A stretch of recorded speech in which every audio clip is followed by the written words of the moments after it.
નમસ્કાર મિત્રો, આજે આપણે મહાકવિ ભારવીના જીવન વિશે માહિતી પ્રાપ્ત કરીશું. સંસ્કૃત સાહિત્યના અન્ય કવિઓ અને લેખકોની જેમ મહાકવિ ભારવીએ પણ પોતાની એકમાત્ર કૃતિમાં પોતાના વિશે કોઈ અંગત માહિતી આપી નથી અને પરિણામ સ્વરૂપ એમના જીવનના પ્રસંગો વિશે જે દંતકથાઓ પ્રચલિત થઈ છે એની ઉપર આપણે આધાર રાખવો પડે છે.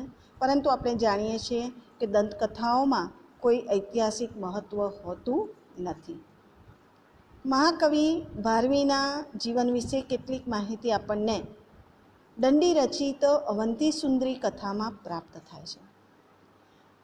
ભારવીનો ઉલ્લેખ જેમાં થયો છે એ કથાનો જે ભાગ છે એ ખંડિત છે અને એનું અર્થઘટન જુદા જુદા વિદ્વાનો જુદી જુદી રીતે કરે છે, એટલે કે વિદ્વાનોમાં એના અર્થઘટન અંગે મતભેદો છે. પરંતુ અવંતી સુંદરી કથા અનુસાર જે વાસ્તવમાં અવંતી સુંદરી કથાનો સંક્ષેપ માત્ર છે, તેમાં ભારવીનું બીજું નામ દામોદર હતું એવો ઉલ્લેખ પ્રાપ્ત થાય છે. એમાં કહેવાયું છે કે તસ્યામ નારાયણ સ્વામી નામનો નારાયણો ઉદરાત દામોદરીતિ શ્રીમાન આદિદેવ ઇવ અભવત. આ ભારવી કૌશિક ગોત્રના નારાયણ સ્વામીના પુત્ર હતા. તેમના પૂર્વજોનું નિવાસસ્થાન પશ્ચિમોત્તર ભારતમાં આનંદપુર નામનું સ્થળ મનાય છે. ત્યાંથી સંજોગોવશાત તેઓ દક્ષિણ ભારતમાં નાસિક્ય પ્રદેશમાં જઈ વસવાટ કર્યો હતો. એક સમયે શાસક વિષ્ણુવર્ધન સાથે મૃગયા એટલે કે શિકાર દરમિયાન ભારવીને માંસાહાર કરવાની ફરજ પડી. તેથી તેમણે પ્રાયશ્ચિત રૂપે તેઓ તીર્થયાત્રા કરવા માટે નીકળ્યા. માર્ગમાં દુર્વિનીત સાથે તેમને મૈત્રી થઈ. એકવાર રાજા સિંહ વિષ્ણુએ દુર્વિનીત પાસેથી ભારવીનો એક શ્લોક સાંભળ્યો અને એનાથી તેઓ પ્રભાવિત થયા અને તેમણે ભારવીને પોતાના દરબારમાં આશ્રય આપ્યો. અવંતી સુંદરી કથા અનુસાર સૂચિત બંને રાજવીઓ વિષ્ણુ ધર્મ અને સિંહ વિષ્ણુ ઐતિહાસિક હોવા અંગે પૂરતા આધારો આપણને પ્રાપ્ત થાય છે. આ જ કૃતિમાં ભારવીના 3 પુત્રો હતા અને મનોરથ એમાંનો મધ્યમ હતો એવો ઉલ્લેખ પણ પ્રાપ્ત થાય છે. મનોરથના ચોથા પુત્ર વીરદત્તના પુત્ર દંડી એવો નિર્દેશ પણ આપણને પ્રાપ્ત થાય છે. ભારવીના જીવન વિશે જે પ્રચલિત દંતકથાઓ છે એ પ્રચલિત દંતકથાઓ અનુસાર ભારવીના પિતાનું નામ શ્રીધર હતું અને તેમની માતાનું નામ સુશીલા હતું. ભારવીના વિવાહ ભૃગુકચ્છના ચંદ્રકીર્તિ નામના ગૃહસ્થની કન્યા રસિકા કે રસિકવતી સાથે થયો હતો.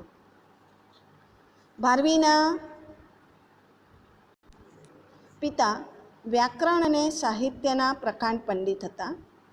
પિતાના જ્ઞાનનો વારસો પુત્રને પણ પ્રાપ્ત થયો હતો અને યુવાન વયમાં જ ભારવીએ અનેક પંડિતોનો વાદ વિવાદમાં પરાભવ કર્યો હતો. આ વિજયોને કારણે ભારવીમાં એક પ્રકારના ગર્વનો સંચાર થયો હતો. ઉન્મત્ત પુત્રની શાન ઠેકાણે લાવવા માટે તેમના પિતાએ અંતિમ ઉપાય તરીકે પુત્રાનૈવ તથા સ્ત્રિયઃ ન્યાયે તેની પ્રશંસા કરવાનું બંધ કરી દીધું. જાહેરમાં વારંવાર તેને અપમાનિત કરવા માંડ્યા. અવિવેક અને યુવાનીથી પ્રેરિત ભારવીએ પોતાના તેજોદ્વેષ કરનાર પિતાની હત્યા કરવાનો નિર્ણય કર્યો.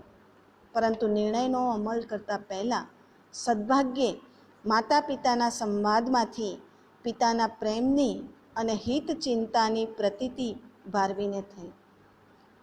તેણે પિતાની હત્યાના નિર્ણયના પાપનું પ્રાયશ્ચિત પિતાને જ પૂછ્યું. પિતાએ તેનો અનુતાપ જ ઉચિત પ્રાયશ્ચિત છે એવો અભિપ્રાય દર્શાવ્યો. પરંતુ ભારવીના અધિક આગ્રહથી તેને 6 માસ સુધી સ્વસુરની ગાયો ચરાવવાનું પ્રાયશ્ચિત દર્શાવ્યું.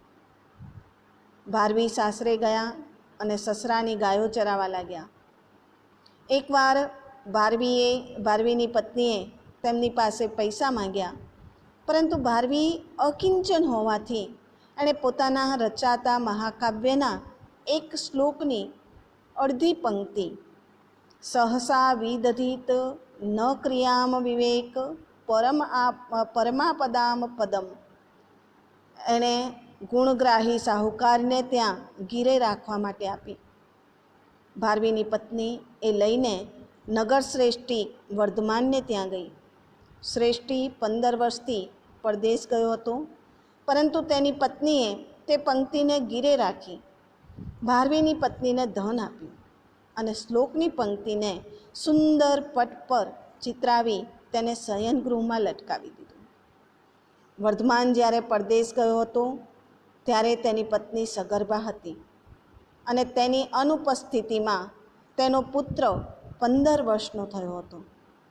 વર્ધમાન જ્યારે વિદેશ યાત્રાથી પાછો ફર્યો ત્યારે તેણે પોતાની પત્નીને એક યુવાન સાથે પલંગમાં સહશયન કરતી જોઈ અને ક્રોધના આવેગમાં તે બંનેની હત્યા કરવા માટે તૈયાર થયો. પરંતુ ભારવીના શ્લોકાર્ધ પર નજર પડતાં તેણે પોતાનો નિશ્ચય બદલ્યો અને બંનેને પોતાના આગમનની જાણકારી આપી. યુવાન એ પોતાનો જ પુત્ર છે એવી પ્રતીતિ થતાં તેણે જે શ્લોકાર્ધે પોતાને અપરાધ કરતાં રોક્યો એના વિશે માહિતી માગી અને તેણે ભારવીનું બહુમાન કર્યું અને બીજા શ્લોકાર્ધનું પ્રદાન કરવા માટે વિનંતી કરી. ભારવીએ શ્લોકની બીજી પંક્તિ વૃણુતે હિ વિસ્મૃત્યકારિણમ ગુણલુબ્ધા સ્વયમેવ સંપદ એ એને આપી. એના બદલામાં વર્ધમાને તેને ખૂબ જ ધન આપ્યું. આને મળતી જ બીજી દંતકથા પણ છે અને એ અનુસાર ભારવી ખૂબ નિર્ધન હતા અને પોતાનો બધો સમય કાવ્ય રચનામાં જ ગાળતા. તેમની પત્ની આ કારણે તેમના ઉપર અસંતુષ્ટ રહેતી અને તેમને વારંવાર કુટુંબ કલહનો સામનો કરવો પડતો. એકવાર પત્ની સાથે કલહ થતાં દુઃખી થઈ વ્યાકુળ બની ભારવી રાજ્યાશ્રય મેળવવા માટે ચાલી નીકળ્યા. માર્ગમાં એક સરોવરને કિનારે વિશ્રામ કરતા તેમણે કમલપત્ર પર એક શ્લોક અંકિત કર્યો જે આ મુજબ છે: સહસા વિદધિત ન ક્રિયામ અવિવેક પરમાપદામ પદમ વૃણુતે હિ વિમૃષ્યકારિણમ ગુણલુબ્ધા સ્વયમેવ સંપદ. સંજોગવશાત તે પ્રદેશનો રાજવી મૃગ્યા એટલે કે શિકાર રમતા રમતા એ સરોવરને કિનારે આવી ચડ્યો છે. ભારવીનો શ્લોક એની નજરે પડે છે અને રાજા પ્રભાવિત થાય છે અને ભારવીને રાજમહેલમાં આવવાનું નિમંત્રણ આપે છે. ભારવી રાજમહેલમાં જાય છે, રાજાને મળે છે, પરંતુ એમનો દીદાર જોઈને દ્વારપાળે એમને અંદર પ્રવેશ કરવા ન દીધો. રાજાએ ભારવીના શ્લોકને પોતાના શયનગૃહમાં સુવર્ણ અક્ષરે અંકિત કરાવ્યો હતો. બીજી વાર મૃગ્યા રમી અકસ્માત પાછા ફરેલા રાજાએ પોતાની પત્નીને કોઈ યુવાન સાથે સહશયન કરતી જોઈ. આવેશમાં આવી રાજા બંનેની હત્યા કરવા તત્પર બને છે, પરંતુ ભારવીના શ્લોક પર દ્રષ્ટિ પડતા તેને જાગૃત કરી પ્રશ્ન કરે છે. રાણી સાથે શયન કરનાર યુવાન તેનો પુત્ર જ છે એવી એને જાણ કરવામાં આવે છે. જ્યોતિષીઓના કથન અનુસાર તેનો જન્મ ગુપ્ત રાખવામાં આવ્યો હતો, પરંતુ હવે કોઈ ગ્રહ બાધા ન હોવાથી તે પ્રગટ થયો હતો. રાજાએ ભારવીને બોલાવીને તેનું સન્માન કર્યું અને તેને રાજ્યાશ્રય આપ્યો. આપણે આ બે દંતકથાઓ જોઈ. બંને દંતકથાઓમાં નામોને બાદ કરતાં બીજી ઘટનાઓમાં લગભગ સામ્ય છે. આ દંતકથાઓ દ્વારા એક નિર્ણય આપણે એ તારવી શકીએ કે ભારવી પ્રારંભમાં અજ્ઞાત અને નિર્ધન હતા, પરંતુ તેમની જે કવિ પ્રતિભા છે એ કવિ પ્રતિભાનો સૌરભ ફેલાતા તેમને ધન અને રાજ્યાશ્રય પ્રાપ્ત થયા હતા. તેમના આશ્રયદાતા રાજવી અવંતી સુંદરીના પ્રમાણ અનુસાર વિષ્ણુવર્ધન હતા અને સમય જતાં તેમણે પલ્લવ વંશના રાજવી સિંહ વિષ્ણુનો આશ્રય પ્રાપ્ત કર્યો હતો. ભારવીની સ્વમાની અને અત્યંત ગંભીર પ્રકૃતિને કારણે મનમેળ ન રહેતા તેમણે પોતે જ વિષ્ણુવર્ધનનો આશ્રય ત્યજી દીધો હોય એવી એક શક્યતા જોવા મળે છે. ડૉક્ટર કુન્હન રાજાના મતે તત્કાલીન જે રાજવીઓ હતા એમાં મંદ બનતી જતી જે ક્ષત્રિય ભાવના અને પરદેશી આક્રમણકારોનો પ્રતિકાર કર્યા વિના પરાજય સ્વીકારી લેવાની જે વૃત્તિ હતી એની સામે ભારવીએ પોતાના કાવ્યમાં જેહાદ જગાવી છે. ભારવી કર્મ માર્ગના રાહી હતા. તેમના મહાકાવ્યમાં અનેક સ્થળે તેમણે દુઃખવાદ અને સંન્યાસની જે ભાગેડુ વૃત્તિ છે એના પ્રત્યે પ્રત્યક્ષ કે પરોક્ષ રૂપમાં કટાક્ષો કર્યા છે. કર્મ માર્ગ પ્રત્યેની તેમની જે નિષ્ઠા છે તેમના જીવનમાં પણ તેઓ પુરુષાર્થથી જ આગળ વધ્યા હશે એમ એ દર્શાવે છે. ભારવી સ્વાભિમાની અને કુટુંબ વત્સલ પણ હતા. તેમના કાવ્યના મિજાજ પરથી આપણે આ બાબતને રજૂ કરી શકીએ છીએ, વ્યક્ત કરી શકીએ છીએ. દ્રૌપદીનો પતિ પ્રેમ, અર્જુન ભીમનો યુધિષ્ઠિર પ્રત્યેનો જે પ્રેમ છે, જે પૂજ્યભાવ છે એ પૂજ્યભાવ, અને યુધિષ્ઠિરની વ્યક્ત ન બનતી છતાં ગમે એવી બધા પ્રત્યેની જે મમતા છે એ મમતા સુખી અને સંવાદી કવિના કુટુંબ જીવનના જ પ્રતિબિંબો હોય એમ જણાય છે. ધર્મ અને આર્ય જીવન પ્રણાલીમાં તેમની શ્રદ્ધા અતુલ હતી. તેઓ શૈવમાર્ગી હતા. કિરાતાર્જુન્યમના 18મા સર્ગમાં એમણે કરેલી શિવ સ્તુતિમાં આર્ત ભક્તના નિર્વ્યાજ સમર્પણનો આંતર સ્તોત્ર જોવા મળે છે. ભગવદ્ ગીતાનો સ્વધર્મે નિધનમ શ્રેયઃ એ જે સિદ્ધાંત છે એ એમને ખૂબ પ્રિય હતો. ઇન્દ્રના મોક્ષોપદેશનું ખંડન અર્જુન વર્ણાશ્રમ ધર્મને આધારે કરે છે. આમ છતાં બીજા ધર્મો કે સંપ્રદાયો પ્રત્યે તેમને તિરસ્કાર કે અણગમો હોય એવું ક્યાંય જોવા મળતું નથી. ભારવી યશની કામના સેવે છે અને એ એમને જીવન દરમિયાન પર્યાપ્ત પ્રમાણમાં પ્રાપ્ત થયો હશે એમ પણ માની શકાય છે. કારણ કે એમણે એક જ કૃતિનું સર્જન કર્યું છે અને એ કૃતિના સર્જન દ્વારા એમણે આટલો બધો યશ પ્રાપ્ત કર્યો છે. એમની કૃતિ પંચમહાકાવ્યમાં સ્થાન પામી છે અને એ રીતે એમને યશ પ્રાપ્ત કર્યો છે. ભારવી એ સમર્થ વક્તા પણ હશે. આદર્શ વાણી અંગે એમના જે વિચારો છે એ કિરાતાર્જુન્યમમાં આપણને ઘણા બધા પ્રમાણમાં જોવા મળે છે. આ ઉપરાંત દ્રૌપદી, ભીમ વગેરેની જે ઉક્તિઓ છે એ ઉક્તિઓમાં જે વાકછટા શ્રોતાના સમગ્ર ચિત્તતંત્રને જકડી લેતી તર્કની ભંગીમાઓ અને ભાવાવેશ જે છે એ તેમના અનેક વાદ સભાઓના વાદી તરીકેના અનુભવના દ્યોતક છે. એટલે કે એમણે અનેક વાદ વિવાદોમાં ભાગ લીધો હશે અને એને કારણે એમનામાં આવી એક વાકછટા આવેલી છે. દરબારી જીવનનો પ્રત્યક્ષ અનુભવ હોવા છતાં પણ ભારવી એની અસરથી પ્રાયઃ મોટે ભાગે મુક્ત રહ્યા હશે એવું લાગે છે. કાલિદાસના પાત્રોમાં અન્યની પ્રશંસા કરવાની સૂક્ષ્મ, માર્મિક અને છતાં ગૂઢ એવી કલાના દર્શન થાય છે, જે કાલિદાસને રાજ્યાશ્રયને કારણે પ્રાપ્ત થયેલી સિદ્ધિ છે. ભારવીના જે પાત્રો છે એ પાત્રોનો વિનય તેમના સ્વમાનની શિલાઓની અંતરિત રહે છે. તેમનું કોઈ પાત્ર દરબારી વિનય દાખવવામાં પારંગત નથી. કદાચ કવિ પોતે પણ એમાં પૂરતા પ્રમાણમાં પારંગત નહોતા. ભારવીમાં રમૂજની વૃત્તિનો પણ મોટે ભાગે આપણને અભાવ જોવા મળે છે. એમની જે વિદ્વત્તા છે એ વિદ્વત્તાના બોજથી અને ગંભીર રાજ્યભારના વહનથી પ્રાપ્ત સ્વસ્થ પ્રૌઢતાને કારણે કદાચ આવી પરિસ્થિતિ સર્જાઈ હોઈ શકે.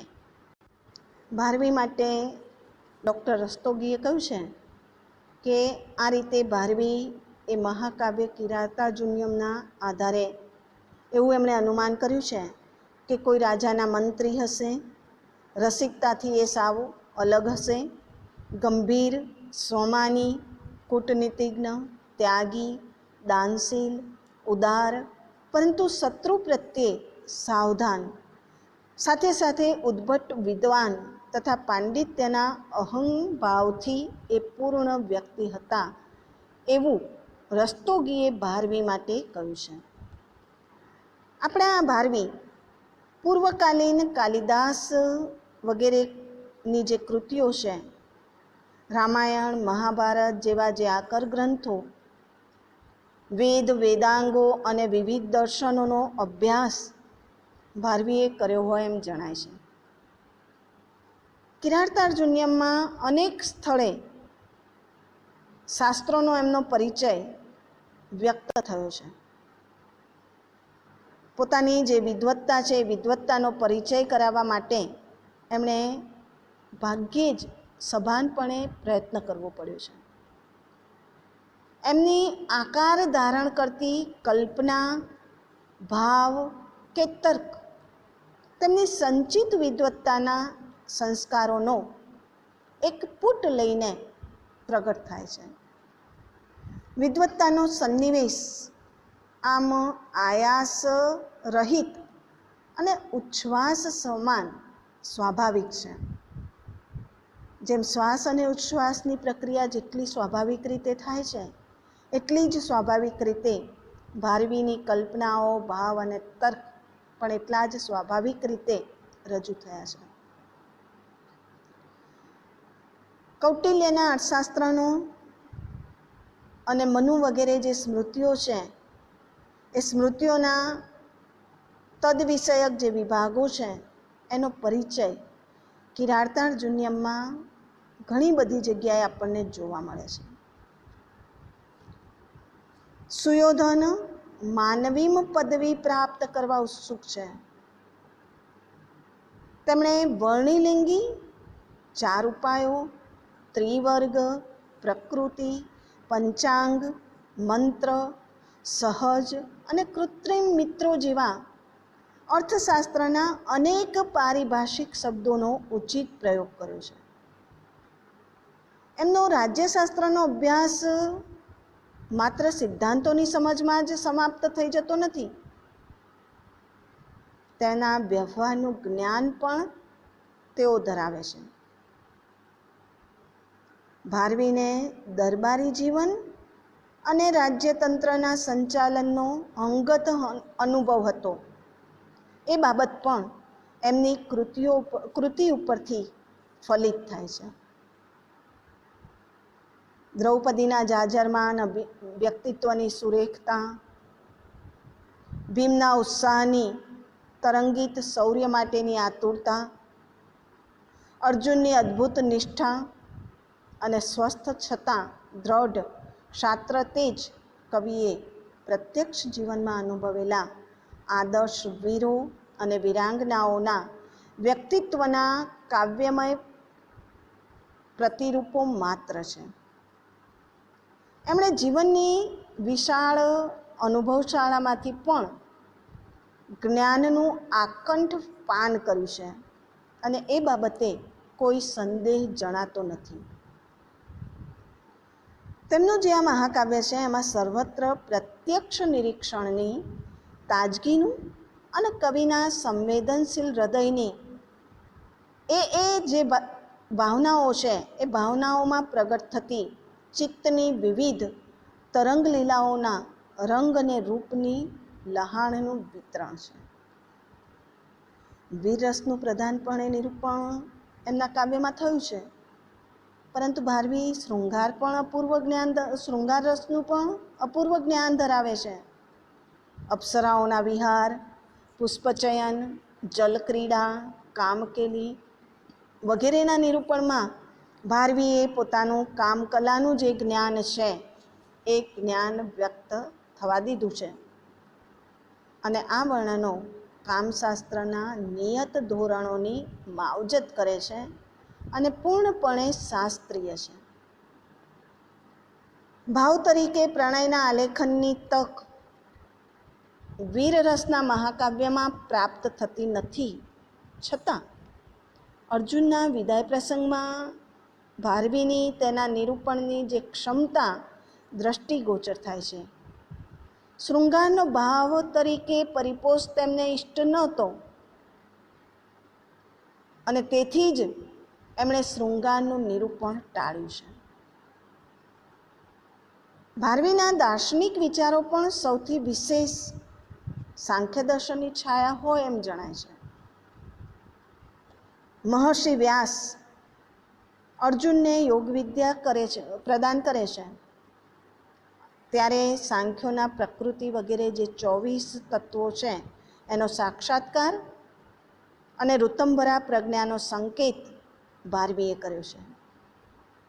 અર્જુનની તપશ્ચર્યામાં પણ યોગ દર્શનનો સહારો એમણે લીધો છે.